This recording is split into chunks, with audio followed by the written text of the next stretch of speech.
Today we're going to continue our webinar on how to pay off your car loan within 36 months without giving up Starbucks or being cheap. Well, my name is Martin. I graduated with a civil engineering degree. I have an MBA. I've done telemarketing and I worked a couple of retail jobs at stores like Macy's and Target. Well, back in 1995, I got my first layoff notice, and I was laid off after 2 years at my first job. Now, how does it feel when, have you ever been fired, laid off, or had your final check bounced for a company that was going out of business? You know, do you remember the pain you felt in your stomach, the stress? You know, you started getting headaches, and you started worrying, like, how are you going to, like, pay these bills and your obligations? Well, that's what happened to me. The people are like, at my job, people were telling me, oh, you won't get fired, Martin. They haven't laid anyone off in like 20 years or 15 years. So all they usually do is like, they'll cut your salary or move you around, but they won't lay you off. So I listened to the people who had been there for about 4 or 5 years. I said, okay, I probably won't get laid off. So what did I keep doing? I didn't even take it seriously. I went to Yankee Doodles. That's a bar in Long Beach. I was hanging out there. I was going out to bars in Belmont Shores. Like there's some bar, the Legends bar, I'd be drinking. And I started like going to strip clubs. My neighbor had taught me about strip clubs. So there's a strip club down the street from our house that we went to. And then I decided to buy my first car. It was a 1993 Nissan Pathfinder SE 4-door for $19,995. Well, what happened was a couple of days later, like they came up with the actual layoff list. So they had it posted near the, like the cafeteria so you could go and check your name. So I went there, checked my name. I was going down there and found like my name was below the line of people that were keep. So if your name was below a certain line, you would be getting laid off. So I looked at my name. I didn't have the right number, the number of years. The cutoff was at the 2-year mark. And my 2-year mark would be just at the layoff, the time the layoffs would be actually processed. So that's why I made the 2-year mark. So I found out a couple of days later, I got the actual layoff notice. So then I was like scrambling. I remember I was trying to, I'll tell you about it later. Remember how I told you it took me 7 years to pass my engineering exam? I scrambled and get these engineering certificate letters that you have to send to the engineering board for the application. And that's just like a whole nother story. But I had just bought the Nissan Pathfinder. Payments were about $300 a month. So I started, at least, I think I got the layoff notice. I got like a 4-month notice about the layoff. And I started paying ahead on the loan for the Nissan for about, I think I had it about 4 months ahead. And then the actual layoffs happened. I still remember it, man. Because I just tell people, you won't get laid off. You won't get laid off. July 1995, I got that layoff notice.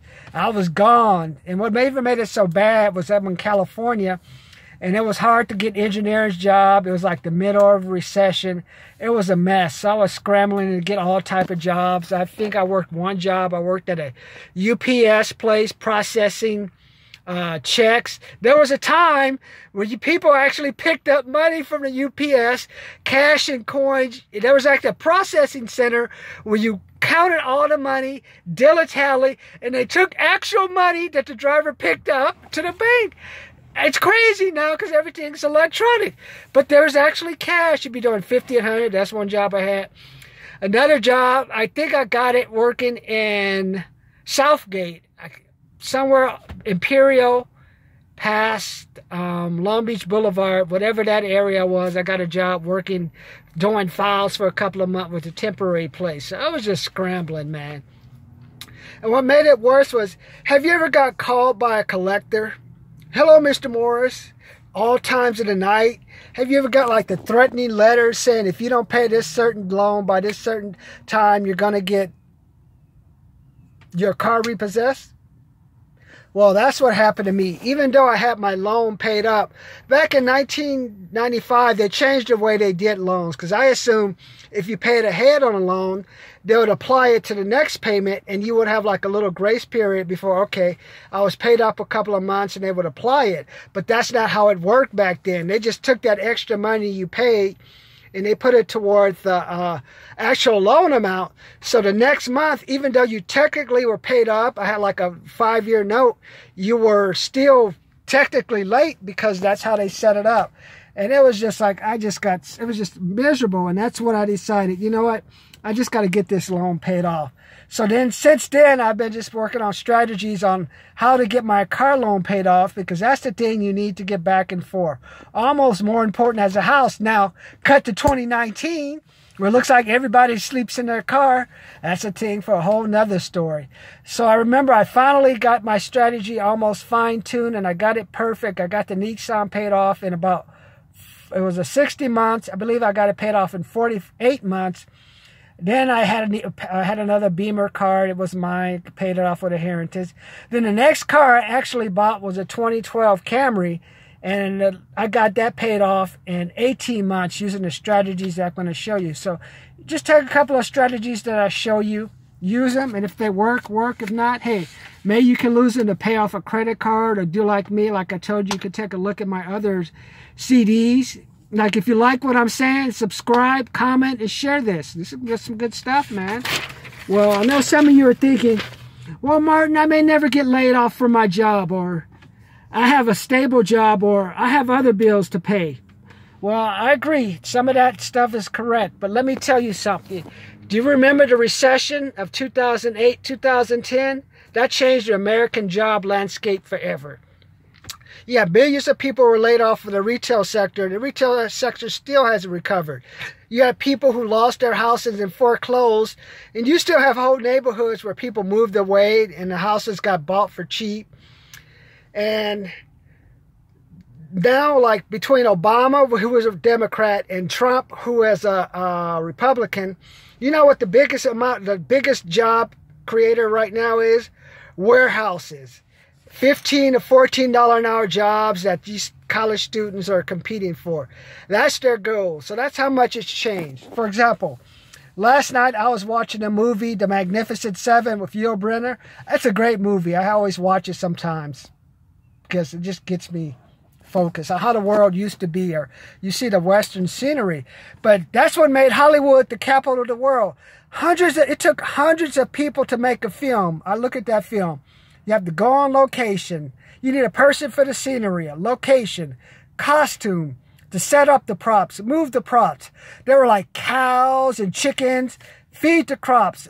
Feed the animals and stuff. And help the actors out. And God knows what everything is. Go to Hollywood. You know what I mean.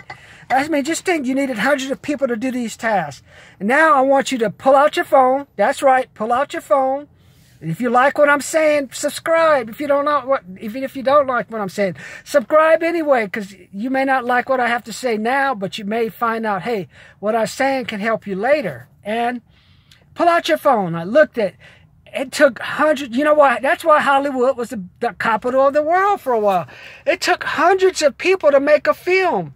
Like that film, or Magnificent Seven, Return of the Magnificent Seven, Star Wars. But now they even make the films here anymore. They go to other countries where they take these jobs. So that's a whole nother story. But that just shows you how much technology has just evolved. There was a time you had to go into a studio, book a studio, equipment, props, scenery, clothes. Now the scenery is basically the world now. And don't you think like these companies, there's some technology out there that could replace your job? Maybe, maybe not. But do you want to take a chance like me when I got laid off in July 1995 to risk it and risk being laid off, having a car note not paid off? So that's your decision. You can either take what I'm saying now. Hey, Martin, I'm not going to pay my car off. I'll let them repossess it. And even if it's leased, if you don't make the payment, they'll come take it. Or you can kind of use some of the strategies I'm talking about. So next time, I'll lay out some of the secrets I developed to help you pay off your car loan within 36 months. But take a walk around you. Read the paper. Look at all those signs. I could just pass, like, across from me, there's a building that's totally boarded up with about 40 offices. Individual office, individual doors that are just, it's empty. It's boarded. Actually, physically, look at this one. At least sometimes when they board it up, you have the glass. This is physically boarded up with plywood. What happened to all those jobs, those companies?